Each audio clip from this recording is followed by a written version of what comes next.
Hello everyone, hope you're doing well. Today we are looking at another devblog for update Ixwa Strike, and this is for the Su-17M2.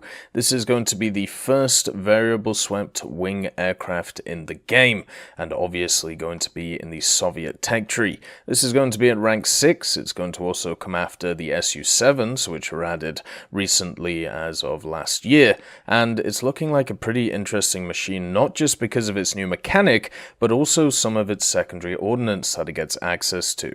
Let's have a look at the history of the Su-17.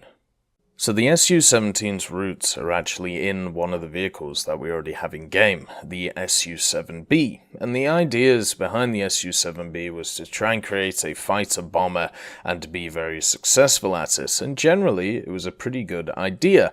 The problem they had though is the combat mass of the aircraft kept increasing over time, and this meant that they had difficulty taking off and also landing on shorter runways, so they needed to try and come up with something that would fix that. They also had a scenario where they wanted to keep increasing the ordnance load, so therefore they wanted to bring massive supersonic bombs and also massive missile strikes and all of these different things. They didn't want to give up anything, but wanted to keep these shorter runways as well. So therefore, the TSAGI research institution studied the prospects for a scheme with a variable swept wing, which was able to facilitate takeoff and also landing of a heavy aircraft at subsonic speeds.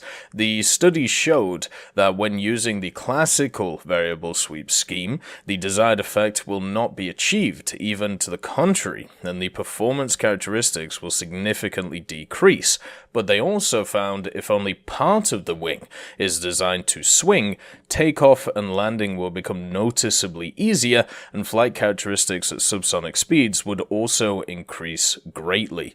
So this is how the project for the Su-17 started, and they started with an experimental prototype of the Su-22I, or the Su-22-1, a sweep-wing fighter bomber made on the basis of the Su-7BM, which was the twin cockpit version. And after successful tests, the fighter bomber designated Su-17 was adopted for mass production. After the beginning of the 70s, the Su-17M modification appeared, a little later supplemented by the Su-17M2 modification, in which the most contemporary developments at the time were combined, including new navigation systems and an aiming system with a laser rangefinder, featuring a total payload of 4,000 kilos. The serial production of the Su-17M2 began in 1974. A total of 152 units of this modification were also produced.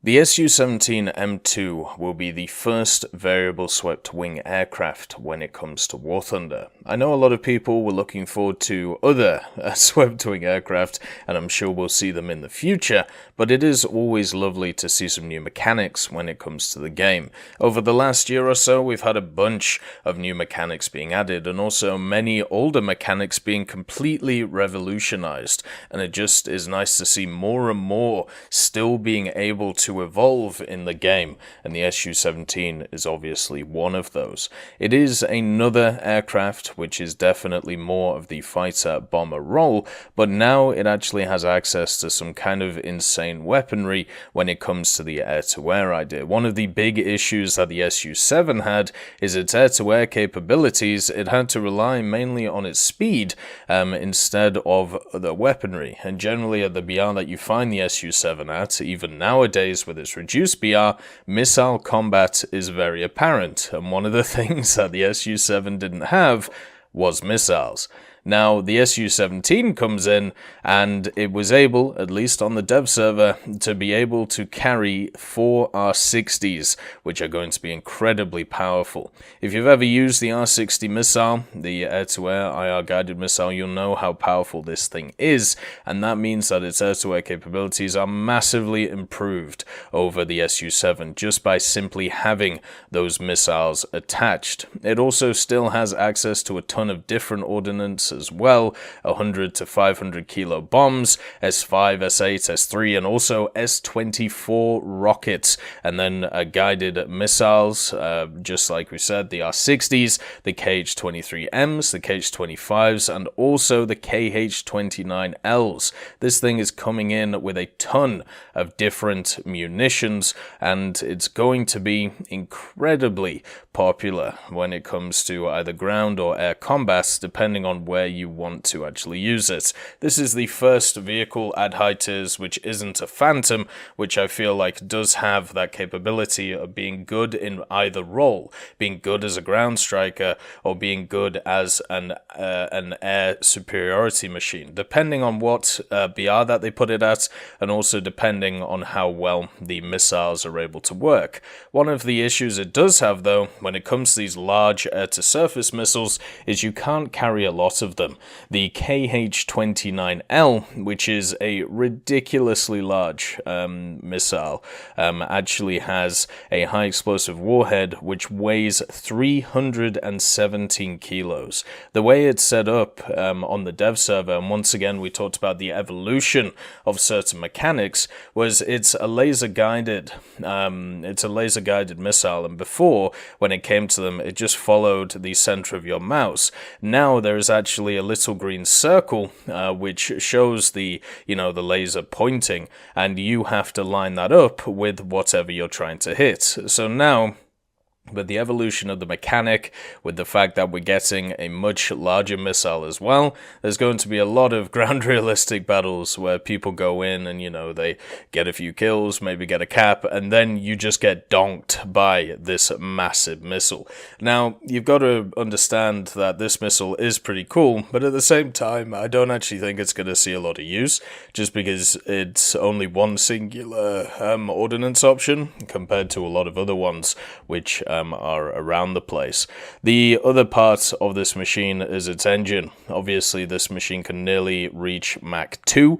It has the huge engine in the center, just like all of these SU aircraft, and this will give it great acceleration. Even though this thing is quite chunky, it has the engine to boot.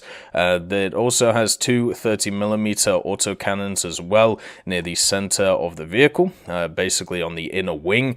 So very similar to the Su-7, if you've ever used that.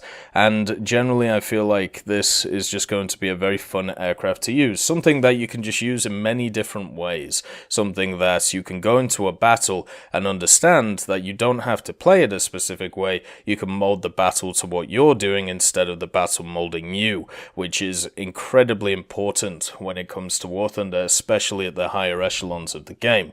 And the fact that this thing is now in the game, the fact that it's here means that there are many other aircraft that can also take advantage of this technology.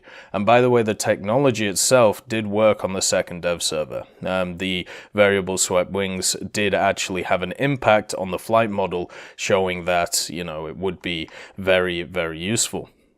The other thing to note about the machine as well is it's an end-of-the-line vehicle. So it comes after the Su-7s. This means that it will make the second Su-7 cheaper to be able to modify, but this vehicle itself will have incredibly expensive modifications. I will once again say how I think it is kind of ridiculous that end-of-the-line vehicles have insane modification costs compared to other vehicles. I have no idea why that is okay, especially since end-of-the-line vehicles can be as low as stuff like 8.3 or 8.7. The other thing to also mention about this is defensive-wise, it ain't great. It pretty much has to rely on its speed. It's not an incredibly maneuverable aircraft. It is one which is pretty much going to have to outrun, and that's really about it.